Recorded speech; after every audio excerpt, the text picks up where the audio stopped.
آج کل آپ دیکھتے ہیں کہ ٹک ٹاک کے اوپر اور اسنیپ چیٹ کے اوپر، فیس بک کے اوپر، یوٹیوب کے اوپر جو ہے لڑکیاں جو جن کے اوپر حکم پردے کا لگتا ہے، جن کو پردہ کرنی چاہیے، جن کو شریعت حکم دیتا پردہ کرے،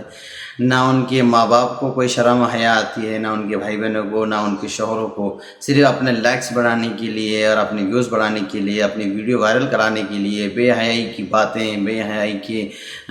بکواسیات، گناہ کی باتیں، ناچ گانے کی باتیں، ہر طرح کی حرکتیں کرتی ہے، حتیٰ کہ جو ساری حدیں پار کر لیتی ہے صرف اس لیے کہ وہ ان کے لائکس بڑھ جائیں، وہ مشہور ہو جائے، وہ ان کی ویڈیو وائرل ہو جائے اور ان کے ساتھ جو ہے ان کا ایک معاشرے میں نام ہو جائے۔ ان کو یہ نہیں پتا کہ یہ ایک ویڈیو بنانے کی وجہ سے جتنے لوگ، جتنے لاکھوں لوگ، ملین لوگ دیکھیں گے، ان سب کے دیکھنے کی وجہ سے اس کو گناہ ملے گا، یہ گناہ کے حقدار ہو رہی ہے، گناہ ملے گا، اور اس کے ماں باپ کو بھی گناہ ملے گا، اگر شوہر ہے تو شوہر کو بھی گناہ ملے گا، بھائی ہے تو بھائی کو بھی گناہ ملے گا، سب کو گناہ ملے گا، لیکن اس چیز کا احساس کسی کو نہیں ہے۔ ہاں، اور ہم یہ دیکھتے ہیں کہ ہمارے جو معاشرے میں جو ویڈیو وائرل ہوتی ہے، جتنی بھی ویڈیو ہم وائرل ہوتی ہے، ہم دیکھیں اکثر و بیشتر موازنہ کریں، غور و فکر کر دیکھیں، انہی کی ویڈیو وائرل ہوتی ہے جو یا تو ناچ گانے کے اوپر ہو، جو تو یا تو برائیوں کے اوپر ہو، جو یا تو بے حیائی کے اوپر ہو، جو یا تو گانے کے اوپر ہو، جو یا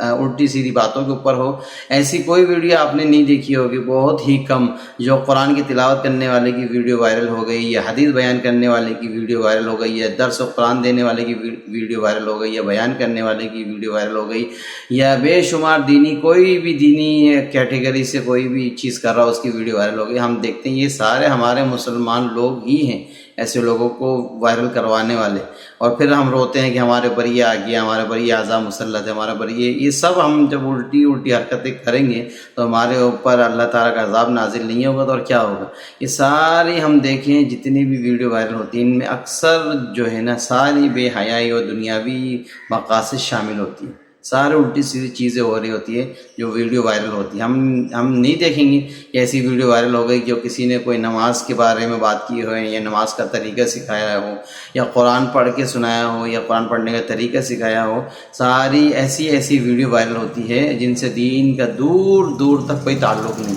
اور ایسی لڑکیاں اپنے آپ کو مشہور کرانے کے لیے، اپنے لائکس بڑھانے کے لیے، ویڈیو وائرل کرانے کے لیے اپنے بے حیائی کی تمام حدیں پار کر دیتی ہیں، جس سے نہ اس کو خود شرم آتی ہے، نہ اس کے اہل و عیال کو، نہ اس کے ماں باپ کو، نہ اس کے بہن بھائیوں کو شرم آتی ہے، نہ اس کو خود احساس ہوتا ہے کہ میں یہ جو بے حیائی کے کام کر رہی ہوں۔ خیر کوئی بات نہیں، اپنا عاقبت خراب کر رہی ہے، اپنی زندگی کو برباد کر رہی ہے، اپنے آپ کو خود گناہ کا مستحق بنا رہی ہے، اس کے گھر والے بھی گناہ کے مستحق ہو رہے ہیں۔ اس سے کسی کا کوئی نقصان نہیں ہے، اس سے اپنا ہی ذاتی نقصان ہے، اپنا ہی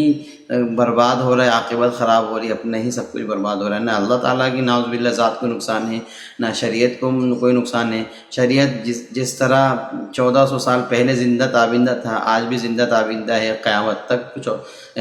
قرآن و حدیث زندہ تابندہ رہیں گے، اور اس کے ماننے والے بھی رہیں گے انشاءاللہ۔ ان کو اللہ تعالیٰ کی طرف سے رضامندی بھی ملے گی، عاقبت بھی ان کی اچھی ہوگی، دنیا بھی ان کی اچھی ہوگی، مرنے کے بعد ان کو قبر کے اندر بھی ایصال ثواب کے ذریعے ان کو ثواب ملے گا۔ اور ہم لوگوں کے تو جو لوگ صرف دنیا کے پیچھے اپنے آپ کو برباد کرتے ہیں، مر جائیں گے تو ان کے اپنی نسل کو بھی ٹائم نہیں ہوگا کہ ان کو قبر میں جا کے ان کے لیے ایصال ثواب کریں۔ اس قدر ان کی حالت بری ہو جاتی ہے مرنے کے بعد، ان کو پوچھتا بھی نہیں ہے، کسی کو پتہ بھی نہیں ہوتا ان کے اولاد کو بھی کہ ہمارے باپ کی، ماں کی، ہمارے فلاں کی ادھر قبر تھی بھی یا نہیں تھی، ٹائم ہی نہیں ہوتا ان کے پاس کہ وہ جا کے ان کو یاد کریں۔